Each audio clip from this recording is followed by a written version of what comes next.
Very good morning all. I am Pinky Malik, lecture in economics. आज के इस लेक्चर में हम क्लास 12th के इकोनॉमिक्स के एनुअल एग्जाम के बारे में पढ़ेंगे जो कि 2023 में आया था। और आज हम सेट बी को कर रहे हैं। इससे पहले हम सेट ए को कर चुके हैं। तो चलो आज का लेक्चर शुरू करते हैं। क्वेश्चन नंबर 1, निम्नलिखित में से कौन सा समष्टि तत्व नहीं है? ऑप्शन है व्यापार चक्र, उपभोक्ता संतुलन, फर्म का संतुलन, बी और सी दोनों। हम जानते हैं कि जो समष्टि अर्थशास्त्र है वो संपूर्ण अर्थव्यवस्था के बारे में अध्ययन करता है। तो व्यापार चक्र समष्टि तत्व समष्टि में ही शामिल होते हैं, लेकिन हमें ढूंढना है कि जो समष्टि तत्व नहीं है। तो उपभोक्ता संतुलन और फर्म संतुलन दोनों व्यष्टि अर्थशास्त्र में अध्ययन किए जाते हैं। तो जो आंसर होगा वो डी होगा, बी और सी दोनों। Which of the following is not a macro element? Business circle, consumer equilibrium, firm equilibrium, both B and C. Business circle is the part of macro elements, but consumer equilibrium and firm equilibrium are studied in microeconomics. That is, the answer will be D, both B and C. Question number 2, कुल आगम divided बेची गई मात्रा यानी कि TR भाग Q equal है AR के। हमेशा जब हम TR को क्यू से डिवाइड करते हैं तो वो AR के इक्वल होता है। Total revenue divided quantity equal AR। तो जो आंसर होगा वो A होगा। क्वेश्चन नंबर 3, शुद्ध निवेश बराबर है सकल निवेश। हम जानते हैं कि जो शुद्ध निवेश हमेशा इक्वल होता है सकल माइनस मूल्यह्रास के। तो जो आंसर होगा वो होगा सकल निवेश माइनस मूल्यह्रास, जो कि बी में गिवन है।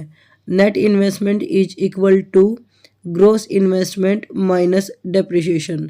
तो जो आंसर होगा वो बी होगा। नेक्स्ट क्वेश्चन, औसत बचत प्रवृत्ति APS क्या है? ऑप्शन है y upon S, delta y upon delta S, S upon Y, delta S upon delta Y. जो भी डेल्टा होते हैं वो मार्जिनल को शो करते हैं, और जो APC होती है वो होती है S upon Y. Average propensity to save equal है एस अपॉन वाई। जो आंसर होगा वो सी होगा।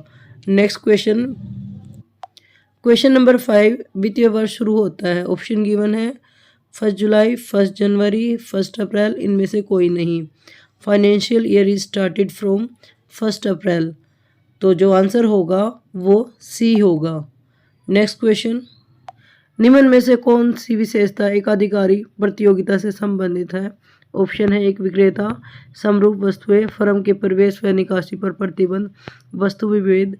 जब हम एकाधिकार की बात करते हैं तो उसमें एक विक्रेता होता है, लेकिन जब हम एकाधिकार प्रतियोगिता की बात करते हैं तो उसमें जो वस्तु विभेद है वो मिलता है। समरूप वस्तुएं एक पूर्ण प्रतियोगिता में होती हैं।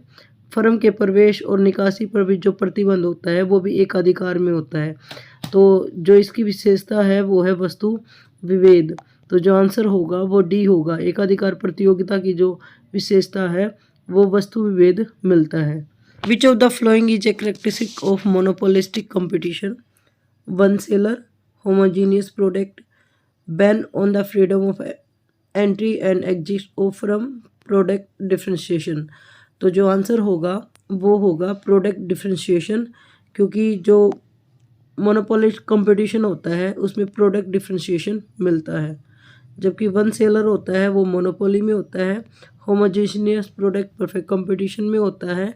और बैन होती है एंट्री और एग्जिट ऑफरम पे, वो भी मोनोपोली में होती है। तो जो आंसर होगा वो डी होगा। क्वेश्चन नंबर 8, मांग का नियम ग्रिफिन वस्तुओं पर लागू नहीं होता। Law of demand is not applicable on Griffin goods. ये भी बिल्कुल सही है। जो ग्रिफिन गुड्स है वो मांग के नियम के अपवाद हैं। क्वेश्चन नंबर 9, दूध की मांग बेलोचदार होती है। Demand of milk is inelastic. ये फॉल्स है। दूध की जो मांग है वो लोचदार होती है, क्योंकि जैसे कि दूध की कीमत कम होती है तो उसकी मांग है वो कई गुना बढ़ जाती है। इसका कारण ये है कि दूध के बहुत सारे प्रयोग हैं, वैकल्पिक प्रयोग हैं। अगर दूध सस्ता होता है तो हम उस दूध से अलग अलग तरह की मिठाइयाँ और अलग अलग तरह के भोज्य पदार्थ बनाने में सक्षम हो जाते हैं, जिससे दूध की मांग बढ़ जाती है। तो जो मांग की दूध की जो मांग है वो लोचदार होती है। क्वेश्चन नंबर 10, 10 रुपये का नोट आरबीआई द्वारा जारी किया जाता है। आरबीआई इशू ₹10 नोट है, ये बिल्कुल सही है। केवल 1 रुपये का जो नोट है वो वित्त मंत्रालय द्वारा जारी किया जाता है, अन्य सभी जो नोट हैं वो आरबीआई द्वारा जारी किए जाते हैं। तो जो इसका आंसर होगा वो ट्रू होगा। क्वेश्चन नंबर 11, आयकर एक प्रत्यक्ष कर है। Income tax is a direct tax, ये बिल्कुल सही है। इनकम टैक्स होता है वो डायरेक्ट टैक्स होता है, क्योंकि जिस पर ये कर लगाया जाता है उसी व्यक्ति को ये कर पे करना पड़ता है। क्वेश्चन नंबर 12, जब सीमांत उत्पादन शून्य होता है तब कुल उत्पादन होता है। When marginal production is 0 then the total production is. तो जब मार्जिनल प्रोडक्शन है वो 0 होता है उस टाइम पे टोटल प्रोडक्शन होता है वो मैक्सिमम होता है।